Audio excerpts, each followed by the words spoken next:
Hello student, this side Muslim Aslam. Today I am here to discuss next topic, analyze of algorithm. BTech third year student. Previous lecture में आपने introduction देखा था, book के नाम बताए थे आपको और पूरा बताया था कि क्या क्या आपको पढ़ना है, फर्स्ट यूनिट में क्या पढ़ना है, सेकंड यूनिट में क्या पढ़ना है, ये सारी चीज़ें आपको बताई थी। ठीक है, तो अब आज हम बात कर लेते हैं फर्स्ट यूनिट की। फर्स्ट यूनिट में सबसे पहले हमने आपको एल्गोरिथम के बारे में बताया था, फिर आपका आता है analyse of algorithm, next topic जो आता है। ठीक है, तो एल्गोरिथम आपने देख लिया था उस दिन क्या होता है, तो बेसिक उसको आपने जान लिया था कि कैसे उसको करा जाता है। तो उसकी ये डेफिनेशन थी, आप नोट भी कर सकते हो, मैं ये नोट्स आपको प्रोवाइड कर दूँगी। ठीक है, तो आज हम एनालाइज ऑफ एल्गोरिथम देखने से पहले इसको ईजी लैंग्वेज में देख लेते हैं कैसे उसको एनालाइज करते हैं। ठीक है, तो एल्गोरिथम मैं फिर से बेसिक एल्गोरिथम की डेफिनेशन आपको बताऊंगी कि एल्गोरिथम होता क्या है, वो आप देखोगे। ठीक है, तो हम आपको बताने जा रहे हैं कि एल्गोरिथम क्या होता है। देखिए, what is algorithm? An algorithm is a step by step procedure in order to solve a given problem. कोई एल्गोरिथम क्या होती है कि स्टेप बाय स्टेप कोई भी प्रोसीजर होता है उस किसी भी प्रॉब्लम का सॉल्व करने के लिए। ठीक है, किसी भी प्रॉब्लम को सॉल्व करने के लिए हमें स्टेप बाय स्टेप प्रोसीजर लिखते हैं। Generally it is written in English language. ये इंपॉर्टेंट बात है कि रिटन हम उससे लिखना चाहिए इंग्लिश लैंग्वेज में। ठीक है, मैंने इसलिए इसके नीचे अंडरलाइन भी कर रखा है। तो ये क्या होती है? एल्गोरिथम। एल्गोरिथम में मान लिया कि आपके पास एक प्रॉब्लम पी है, उसको किसी भी प्रॉब्लम को सॉल्व करने के लिए n नंबर ऑफ़ एल्गोरिथम होती हैं। ठीक है, तो सबसे पहले हमने एक प्रॉब्लम ली, उसकी एल्गोरिथम A1 है, हमारे पास A2 है, A3 है, और क्या है कि n नंबर ऑफ़ प्रॉब्लम के जो प्रॉब्लम है उसकी एल्गोरिथम है। ठीक है, तो सबसे ये जो एल्गोरिथम है A1, A2, A3 n numbers की जो एल्गोरिथम है, उनमें जो सबसे अच्छी एल्गोरिथम है वो कौन सी है? जो सबसे बेस्ट एल्गोरिथम है, मान लो वो आपके पास क्या है? A2। तो A2 जो है वो सबसे बेस्ट एल्गोरिथम है। वो क्यों बेस्ट है? क्योंकि सबसे छोटी है, इनपुट कम यूज़ किया है उसमें, सबसे जल्दी कंपाइल हो जा रही है। तो जनरली वो एल्गोरिथम सबसे बेस्ट एल्गोरिथम होती है जो लेस स्पेस लेती है, फास्ट रन टाइम हो उसका। तो वो हमारे पास अच्छी एल्गोरिथम होती है, फास्ट रन हो जाती है और लेस स्पेस लेती है, कम इनपुट होते हैं और हम उसको एल्गोरिथम को कम स्टेप में हम समझा पाते हैं और आंसर हमारा सेम आएगा, चाहे आप लेंथी करो चाहे आप छोटा लो। तो सबसे जो छोटी बेस्ट जो स्टेप की एल्गोरिथम होती है, जल्दी फास्ट रन हो जाती है, वो हमारी सबसे बेस्ट एल्गोरिथम होती है। तो अब हम बात कर लेते हैं, ये तो आपका बेसिक इंट्रोडक्शन था एल्गोरिथम का। अब बात कर लेते हैं व्हाट इज़ प्रोग्राम। अब बात कर लेते हैं व्हाट इज़ प्रोग्राम। प्रोग्राम क्या होता है? It is a step by step procedure to solve a given problem. ये भी क्या होता है कि किसी भी प्रॉब्लम को सॉल्व करने के लिए उसमें स्टेप बाय स्टेप प्रोसीजर की ज़रूरत पड़ती है। ठीक है, तो and it is written in the form of any computer language. उसमें क्या होता था? इंग्लिश लैंग्वेज में लिखते हैं एल्गोरिथम को, इसको हम किस में लिखते हैं? Computer language. कंप्यूटर लैंग्वेज कौन सी होती है? C++, जावा, आप कोई भी ले सकते हो। ठीक है, जो मैंने आपको ये 3 लैंग्वेज दिखा रखी हैं। ठीक है, ये आपका क्या होता है? प्रोग्राम।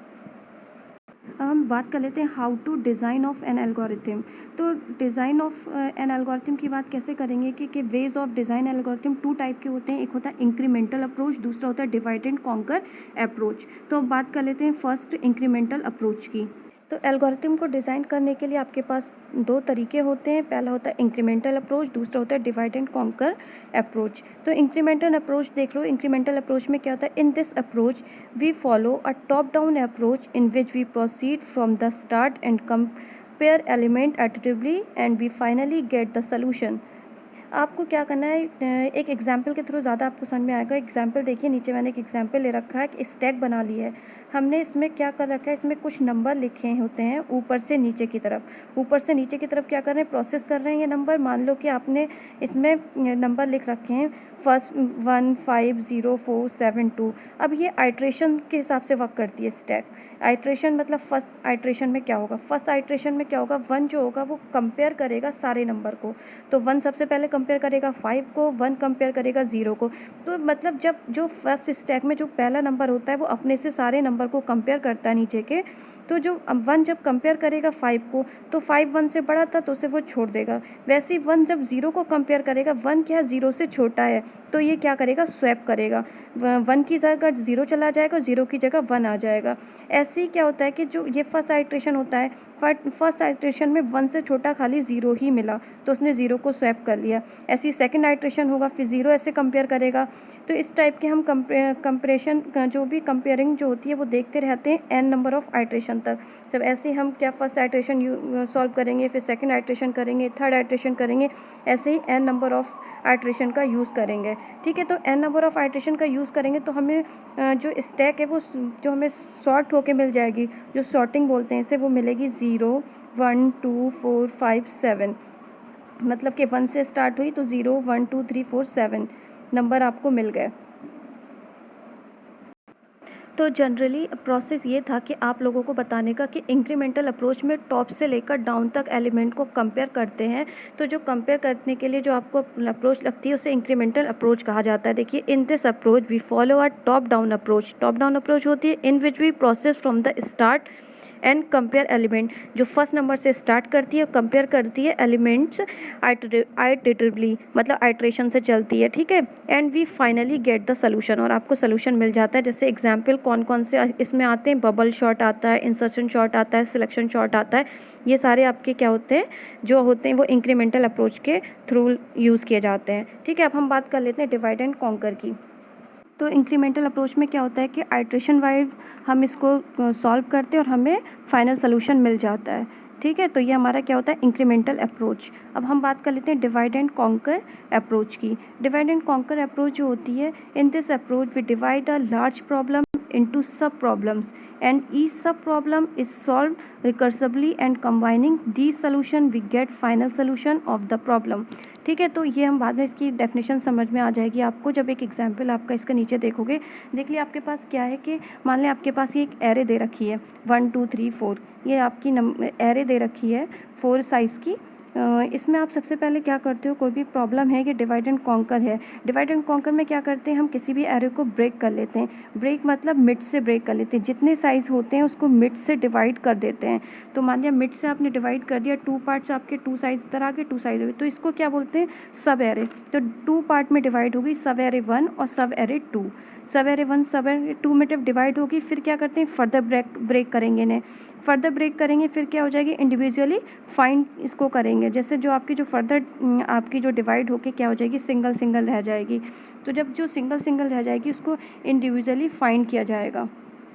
तो हम क्या करते हैं, डिवाइड तब तक करते हैं जब तक हमको 1 साइज़ की एरे ना मिल जाए। ठीक है, ये हमारा डिवाइड हो गया। और कॉन्कर क्या होता है, कॉन्कर वो होता है जो वापस से इनको ऐड करेगा। कॉन्कर अप्रोच वो होती है जो वापस से इनको ऐड करती है। तो इसमें अब देखिए, जो आपका इंडिविजुअली फाइंड किया है हमने 1 की जो एरे आ गई, उसमें क्या था, हर पर्टिकुलर प्रॉब्लम के सोल्यूशन को फाइंड कर लिया है, नेक्स्ट 2 करके कंबाइन कर देंगे।